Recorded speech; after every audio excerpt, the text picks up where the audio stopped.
Shalom, my friends.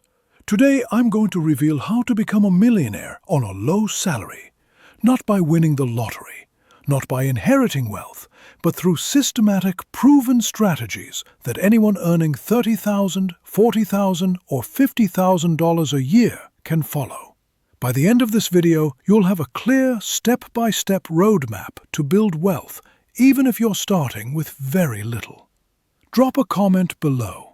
What's your current salary, and what's your biggest financial goal? Are you trying to pay off debt, build an emergency fund, retire early? Let me know where you're starting from and where you want to go. I'm on a mission to reach 50,000 subscribers so I can spread timeless wisdom about wealth, faith, and legacy to even more people. If you believe this wisdom should be shared, hit that subscribe button and join this growing community of modern thinkers and future millionaires. And if you want to go deeper, become a channel member. You'll get exclusive content, early access to videos, inner circle teachings, and direct access to strategies I don't share publicly. Click the Join button below. Now, when you think of a millionaire, you probably don't picture someone working as a janitor, a security guard, or a gas station attendant. But just because someone doesn't earn a high salary doesn't mean they can't become a millionaire. In fact, some of the wealthiest people lived the simplest lives. Take Ronald Read as an example. He spent his entire life working as a janitor and a gas station attendant. There wasn't anything flashy. He didn't have a big paycheck, he didn't go to some Ivy League school. And yet, when he passed at the age of 92, everyone was shocked to learn that he had quietly built a portfolio worth over $8 million. He didn't win the lottery. He didn't start some big company. He just lived below his means, invested early, and stayed consistent for decades. So, how does someone earning less than the average American retire a millionaire? Today, I'm going to show you 5 systematic steps that anyone can follow. I'm going to be blunt today, but I truly believe that anyone can do this if they're willing to put in the time, the effort, and have an open mindset. But before I give you these 5 steps, let me connect this to the Torah, because this principle of building wealth on a modest income is deeply rooted in Jewish wisdom. In the book of Proverbs, King Solomon writes, "Whoever gathers money little by little makes it grow." This is the secret. It's not about how much you make, it's about how consistently you save and invest. In the Talmud, there is a teaching, who is rich? The one who is content with his lot. But as I explained in a previous video, this doesn't mean don't strive for more.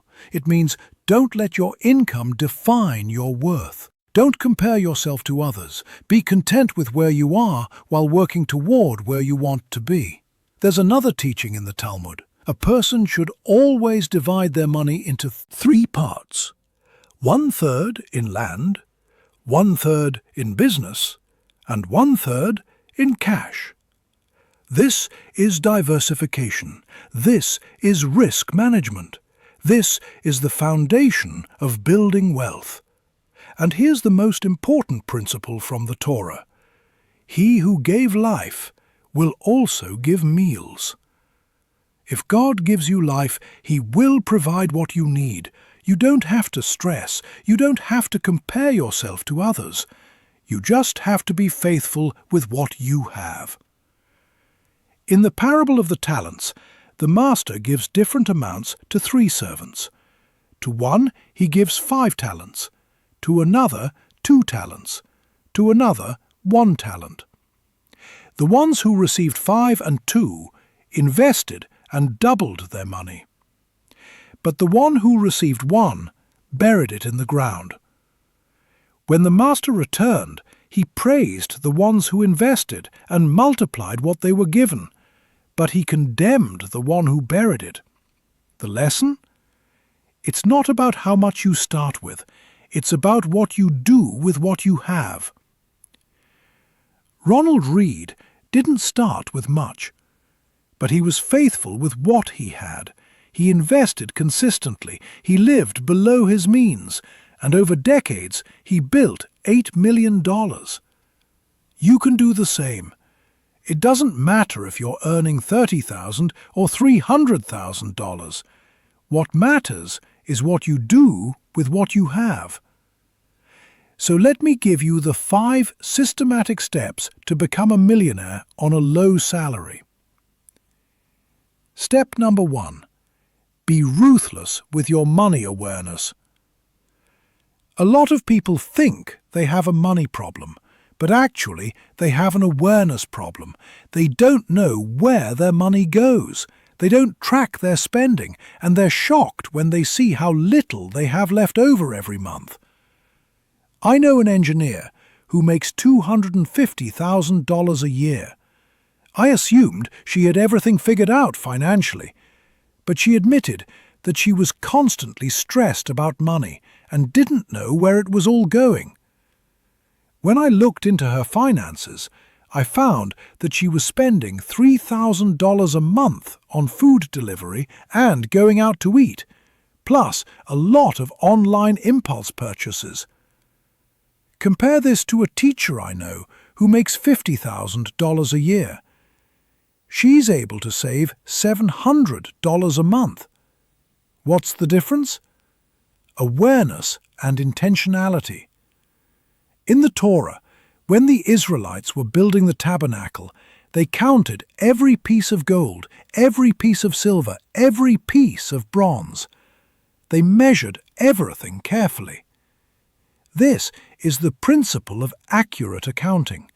You can't build wealth without accurate numbers. If you've never tracked your money before, start simple. Write down every expense for the next 30 days. Use an app, a spreadsheet, or even pen and paper. The goal isn't to shame yourself, it's to gain power. The way I think of it is this: every dollar needs to have a job, and if you don't assign it one, it will disappear. It's impossible to invest, save, and grow your money if you don't even know what's happening with your money. Step number 2.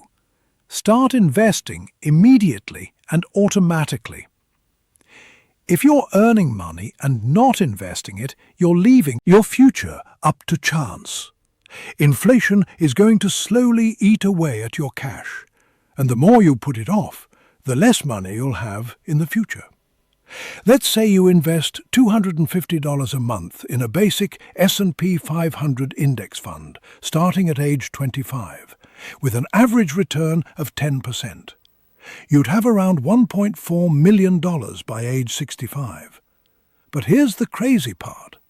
If you wait just 10 years and start at age 35 instead, you'd only end up with around $493,000. That's almost a $1 million difference. What's the takeaway?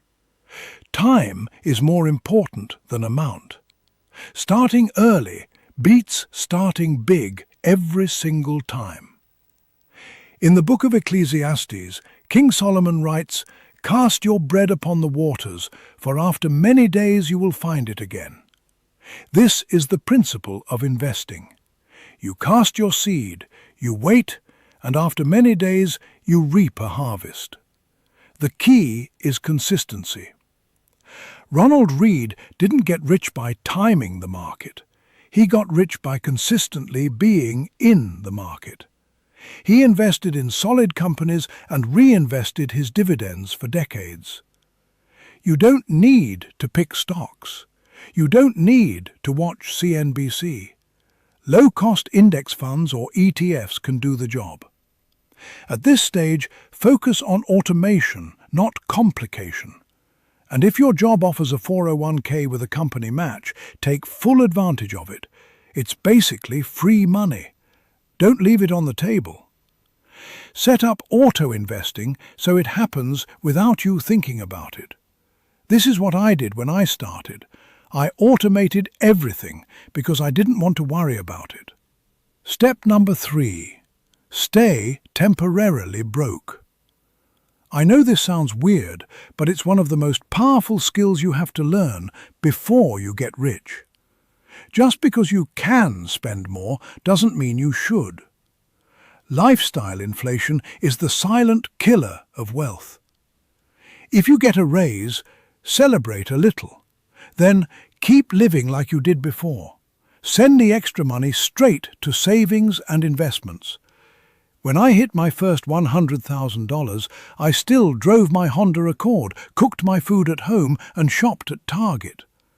But I know people who started upgrading their cars, booking luxury vacations, and moving to larger, more expensive homes just because they got a $15,000 raise. Here's the harsh truth. No one's really watching as closely as you think. Most people are too focused on their own lives to care about what car you drive or what brand your shoes are. In the Torah, there is a principle called histarpkut, which means contentment with little. It's the idea that you don't need much to be happy. You don't need to impress others. You don't need to keep up with the Joneses. In the book of Proverbs, King Solomon writes, "Better a little with the fear of the Lord than great wealth with turmoil." Wealth whispers. It's quiet. It shows up as peace of mind, not flashy possessions. Now, I'm not saying you have to live like a monk forever. Balance is important. But in the beginning of every wealthy person's journey, they have to teach themselves to say no to most consumerism. This is temporary. As you grow wealth over time, you'll have more flexibility and freedom. But in the beginning, you either act broke now or become real broke later. Step number 4. Increase your skills to increase your income.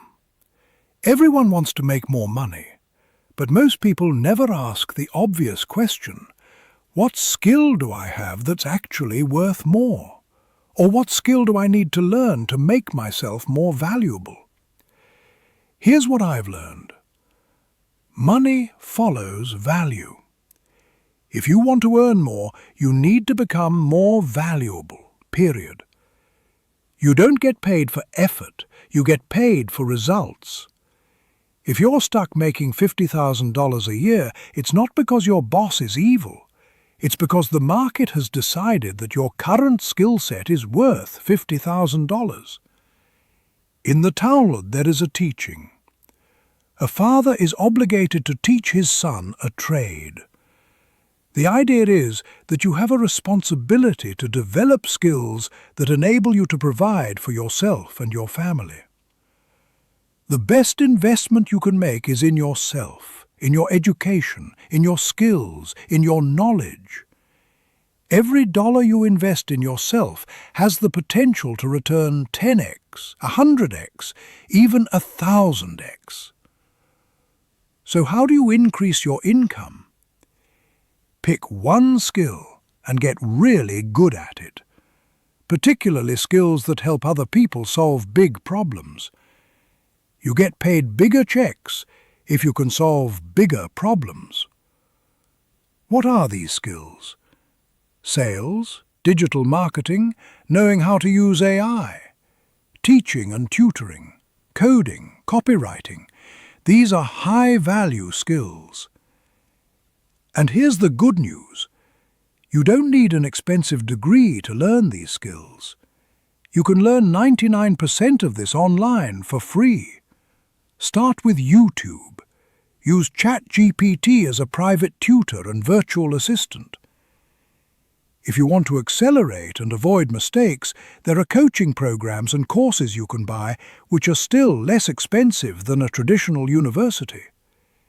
If you can spend 1 to 2 hours every night getting better at one high-value skill for the next year, your income is going to increase. I promise you this. You just need to bring more value to people because the marketplace rewards value. Step number 5. If you want different outcomes, you need better inputs. You've probably heard the saying, you're the average of the 5 people you spend the most time with. This applies to money too. If you're constantly around people who overspend, who get into debt, who complain that investing is risky, guess what? You're going to start having the same mindset. But the opposite is also true. The more you learn about money and surround yourself with people who are also learning and have the same goals, the faster you're going to grow. In the book of Proverbs, King Solomon writes, "Walk with the wise and become wise, for a companion of fools suffers harm." Your environment shapes your mindset. Your mindset shapes your actions. Your actions determine your results. So, where can you start? If you're an introvert and you don't know how to get plugged into a community that talks about wealth, start with books and podcasts. The authors and podcast hosts can be your friend group. For books, I recommend The Psychology of Money, Secrets of a Millionaire Mind, The Algebra of Wealth, and Atomic Habits by James Clear. For podcasts, check out Lewis Howes, Scott Galloway, and Alex and Layla Hormozi. You can also join online communities on Facebook and follow creators who talk about budgeting and investing. And as you're learning, share what you're learning. Teaching others reinforces what you know. This isn't just about reading a couple of books and listening to some podcasts. It's about creating an environment where building wealth becomes normal. Now, let me give you a personal example of how these 5 steps work together. When I was starting out, I was broke. I was a teacher making $50,000 a year. I tracked every expense. I automated my investments. I stayed temporarily broke. I invested in my skills and I surrounded myself with people who were on the same journey. Within a few years, I had built a 6-figure online tutoring business. Within 5 years, I was a millionaire. Not because I had a high salary, but because I was faithful with what I had. This is the power of these 5 steps. They work, they're proven, and they're available to anyone, regardless of income. So here's my challenge to you. This week, I want you to do 3 things. First, track every expense for the next 7 days. Write it down. See where your money is going. Gain awareness. Second, set up automatic investing. Even if it's just $50 a month.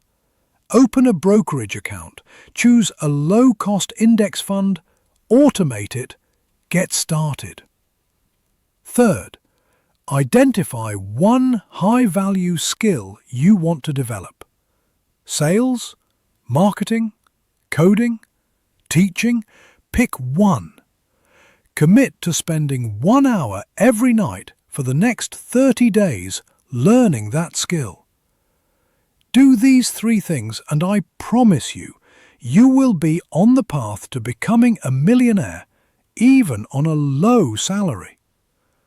Remember the words of King Solomon, "Whoever gathers money little by little makes it grow."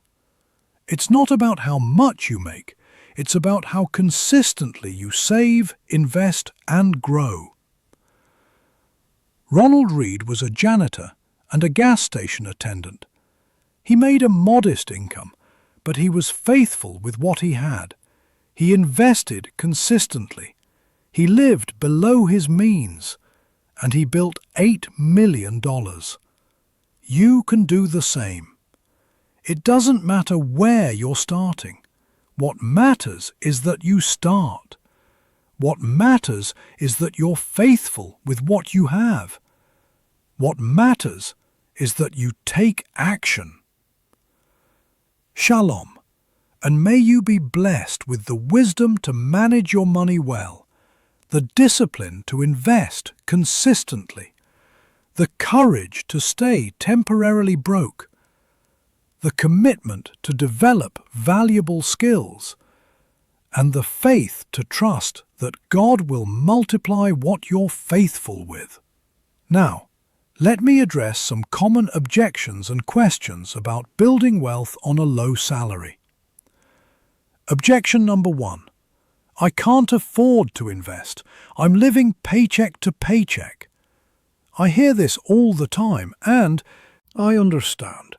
When you're barely making ends meet, the idea of investing seems impossible. But here's what I want you to understand. You can't afford not to invest. Let me explain. If you're living paycheck to paycheck, it's usually not because you don't make enough. It's because you're not aware of where your money is going. This is why step 1, money awareness, is so critical. When you track your spending for 30 days, you'll be shocked at how much money is leaking out in small, unconscious ways. $5 here on coffee, $10 there on food delivery, $15 on a subscription you forgot you had. These small leaks add up to hundreds of dollars every month. In the Torah, there is a story about the widow and the oil. The prophet Elisha asked her, "What do you have in your house?" She said, "Nothing except a small jar of oil." Elisha told her to gather empty jars from her neighbors. Then he told her to pour her small jar of oil into the empty jars. And miraculously, the oil kept flowing until every jar was full. The lesson: you have more than you think. You just need to become aware of it and manage it wisely. So if you're living paycheck to paycheck, start with step 1. Track your spending. Find the leaks, plug them, and redirect that money toward investing. Even $25 a month is better than nothing. Objection number 2. I'm too old to start investing. I should have started years ago. This is one of the most dangerous lies people tell themselves. Yes, starting early is better. But starting late is better than never starting at all. Let's say you're 45 years old and you start investing $500 a month. With an average return of 10%, you'll have around $380,000 by age 65. That's not $1 million, but it's a lot better than zero. And here's the thing. You don't know how long you're going to live. You might live to 85 or 95. Those extra 20 or 30 years of compound growth can make a massive difference. In the Talmud, there is a teaching. It is not your responsibility to finish the work, but neither are you free to desist from it. You might not be able to build $8 million like Ronald Reed, but you can build something. And something is infinitely better than nothing. So stop making excuses. Stop saying, "I should have started years ago." Start today, right now, this moment. Objection number 3. Investing is risky. I could lose everything. Yes, investing has risk, but not investing is even riskier. If you keep all your money in cash, inflation is guaranteed to erode its value. You're losing money every year just by doing nothing. In the parable of the talents, the servant who buried his money in the ground thought he was being safe, but the master condemned him. Why? Because he didn't take any risk. He didn't try to grow what he was given.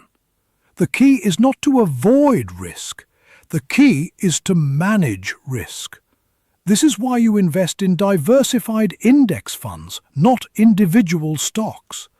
This is why you invest consistently over decades, not trying to time the market. In the Talmud, there is a teaching. A person should always divide their money into 3 parts, 1/3 in land, 1/3 in business, and 1/3 in cash. This is diversification. This is risk management. So yes, there's risk. But the risk of not investing is greater than the risk of investing wisely. Objection number 4. I don't understand investing. It's too complicated. I get it. Investing can seem overwhelming, but here's the truth. You don't need to be an expert. You don't need to understand every detail of the stock market. You just need to understand the basics. Invest in low-cost index funds. Automate your contributions. Stay consistent. That's it. You don't need to pick individual stocks. You don't need to watch CNBC. You don't need to time the market. Ronald Read wasn't a financial expert. He was a janitor. But he invested in solid companies, reinvested his dividends, and stayed consistent for decades. And he built $8 million. If he can do it, you can do it. Now, let me give you some advanced strategies for accelerating your wealth building on a low salary. Advanced strategy number 1, house hacking. House hacking is when you buy a multi-unit property, live in one unit, and rent out the other units. The rental income covers your mortgage, so you're living for free while building equity. This is one of the fastest ways to build wealth because you're eliminating your biggest expense, housing. Instead of paying rent or a mortgage, you're living for free and building equity at the same time. Let's say you buy a duplex for $300,000 with a 3.5% down payment using an FHA loan.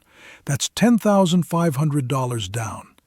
Your mortgage is $1,800 per month. You live in one unit and rent out the other for $1,200 per month. Your out-of-pocket cost is only $600 per month, which is way less than you would pay for rent. After a year, you move out, rent out your unit for $1,200, and now you have $2,400 in rental income and $1,800 in mortgage. You're cash flowing $600 per month, and you repeat the process with another property.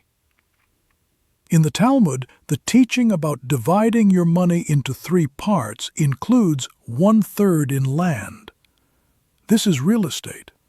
This is house hacking. This is building wealth through property. Advanced strategy number 2, side hustles. A side hustle is any income-generating activity you do outside of your main job. This could be freelancing, tutoring, driving for Uber, selling products online, or consulting. The beauty of a side hustle is that it increases your income without requiring you to get a raise or change jobs. And every extra dollar you earn from your side hustle can go straight into investments. Let's say you start a side hustle that generates an extra $500 per month. If you invest that $500 per month for 30 years at 10%, you'll have over $1 million. In the Torah, there is a principle called hishtadlut, which means effort. God provides, but you have to put in effort. You have to take action. You have to work. A side hustle is hishtadlut. It's you taking action to increase your income and accelerate your wealth building. Advanced strategy number 3, tax optimization. Most people don't realize how much they're losing to taxes. If you're earning $50,000 a year, you're probably paying $7,000 to $10,000 in federal income tax, plus state tax, plus Social Security and Medicare tax. But there are legal strategies to reduce your tax burden. Contribute to a traditional 401k or IRA to reduce your taxable income. Contribute to an HSA if you have a high-deductible health plan. Take advantage of the Savers Credit if you qualify. Every dollar you save in taxes is a dollar you can invest, and over decades, those tax savings